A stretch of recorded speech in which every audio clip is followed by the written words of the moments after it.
now have a lady who's going to be talking to us on a very important subject, and that of empathy. Well, she is aspirational yet accessible, with a charismatic and infectious stage presence, is a truly global leader and personality. A CEO, global best-selling author, keynote speaker, and deeply personable coach with over 18 years experience across 25 plus markets.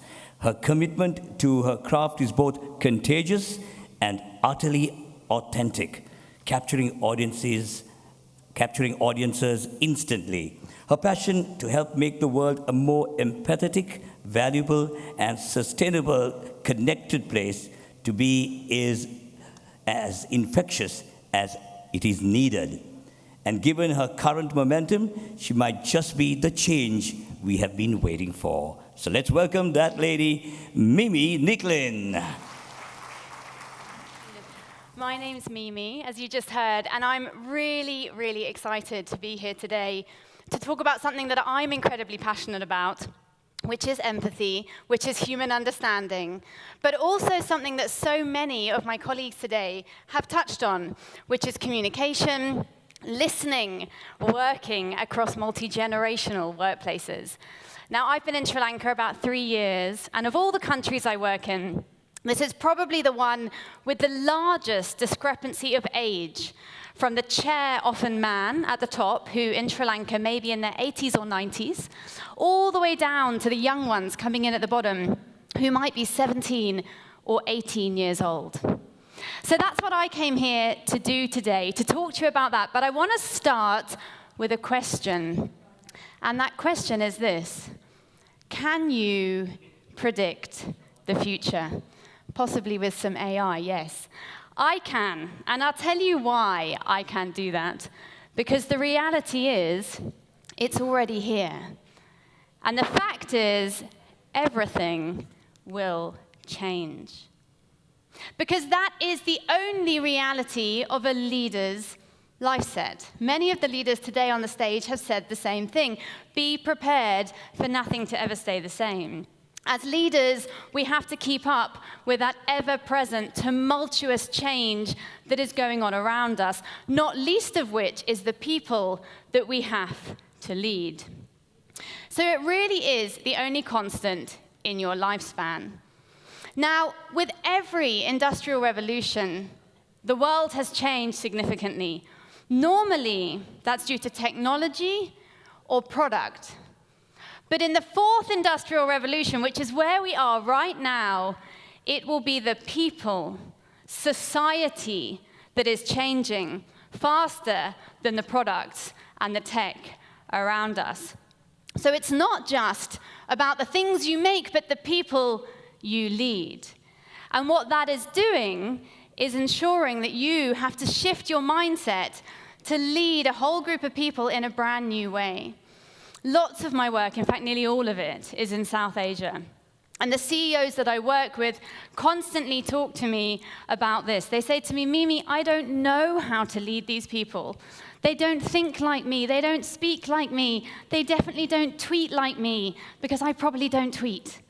So they don't know how to manage the people that are coming up underneath them. But it is shifting. This revolution is shifting who and how we lead. Now, this is one of my favorite quotes, and it's from Satya Nadella, who is the chairman of Microsoft.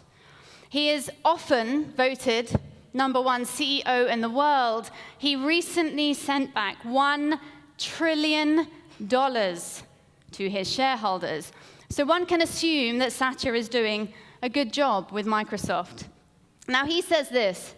He says that most people think that empathy is something you reserve for your friend or your family, but you are wrong, says Satya, because it is an existential business priority.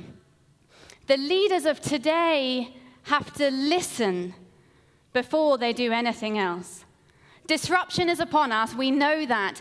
If you are not listening to the people around you, you cannot keep up with them, I promise you. Because if you don't listen, how will you ever understand? Where is your insight coming from? Where is your human data coming from if you don't listen to your people? And there's lots of data that shows that as we go up the leadership ranks, we stop listening. The data doesn't know why. They don't know whether it's because of our egos or just because we get out of practice. Because as the CEO, as the leader, you have to talk all the time. You're not used to listening. But listening-led leadership is going mainstream. Today, if you speak to the top headhunters in New York, London, Mumbai, they're going to tell you that in the top 5 skills that large organizations look for in their leaders, empathy, listening, is up there. Today, to be a leader of a large organization, you have to be able to connect with your people, because gone are the days that you can sit at the top on your own. What I talk about is balancing humanism and capitalism. This is not about looking after your people and not worrying about the money. We all want to make money. This is about putting people beyond profit, not instead of. You can still make your millions. This is about balancing humanity and growth. Because if we don't do that, we end up in realities where we have the Great Resignation. Most of our workforce leaves. We have issues someone spoke about just now on our island here, where our talent is leaving. And we have issues, the small issue of sustainability, and our planet is crying. We have to find ways to balance your business growth with the people and the planet around us. That is organizational empathy. When I talk about empathy, that is what we're talking about. We're talking about understanding, and it will future-proof your business. If you guys want to keep your young Sri Lankan talent coming into your organizations and not running off to Dubai, which is where I was last week, and I promise you, half of them are there, and they keep saying to me, why are you going back to Colombo? I'm like, why aren't you coming? Right? If you want to get them back, you have to start listening to them. We have to start putting this emotionally intelligent, human-led leadership into our businesses, and this is why it is ranked as the most important leadership skill out there today. Of course, there are many. You have to be able to manage your business. You have to be commercially sound. But if you don't bring your people with you, none of that will matter into the years ahead. Because of this question, how can you lead anyone, a soccer team of children or a board of directors, if you don't understand them? How are you going to motivate them? How are you going to? It can't just be about money. And actually, the data shows today it's not about money. When you speak to Gen Z about what they want, money comes number 3 or 4 on the list. Really, it does. You have to be paid. We all need to make money. But the reason you choose a company and the reason you stay, it's not money. But if you don't understand what they want to stay in your business, how will you keep them? This is one of my favorite statistics. 79% of people, and this is 6,500 people from around the world, so it's not just 300 people in New York. 79% of them would change their role, their industry, and all of their experience just to find a leader that listens to them. I would argue that's why we saw the Great Resignation, or silent quitters, as we often hear them called. I know in organizations here on this island, I'm going to be really honest, the young people will come and tell you, I'm resigning because I'm emigrating. Give them a call in 6 months and see if they went anywhere. Most of them didn't. They just need an excuse to get out because they're too shy, they're too scared to tell you why they're really leaving, right? They want you to hear them. And if you want that talent to change your bottom line, you need to start listening to them. So we've talked about predicting the future, but what do we know about the present? What do we know about right now that you can take home and start shifting things? The first is this minor word. We need to evolve, not just Sri Lanka, all of us. We need to shift how we work. We need to shift how people see work. We need to shift how we recruit and how we retain. But we also need to listen. It is one of our most evolutionary skill sets. We cannot survive without listening. You can't build a cave shack out in the sticks if you can't listen to each other. We are pro-social animals. That's why the pandemic was so hard. We have to be heard. It allows us to survive, not thrive. survive. When you look at data of two babies with similar lifespans, the one that is not attended to, that is not seen, they have the same medicine, the same bed, the same functions, the one that receives no emotional care dies sooner. As people, we need to be seen and heard. I want to leave you with one short video that talks to this quote that has beautifully flown off the slide. I say this probably every day of my life. We are all more alike than we are different. Wherever you come from, whatever you look like, whatever age you are, we are all more alike than we are different. I want to play this one video to finish. Here we go.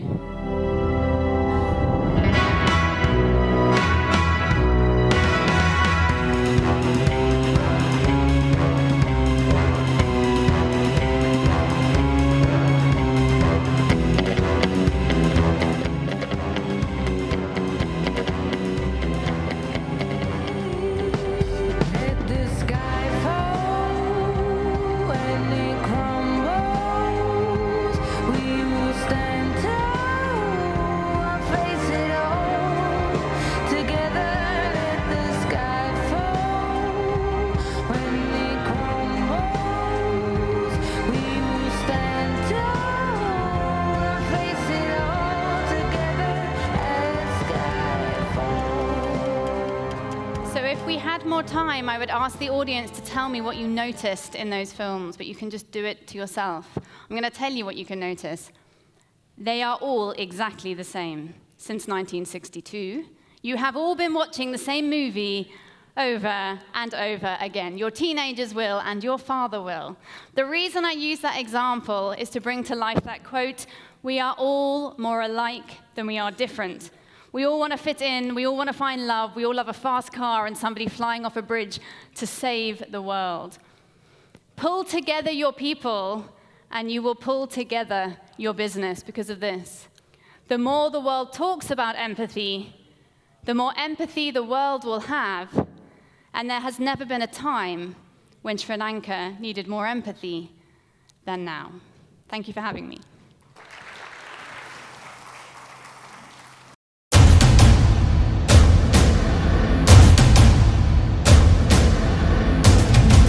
Thank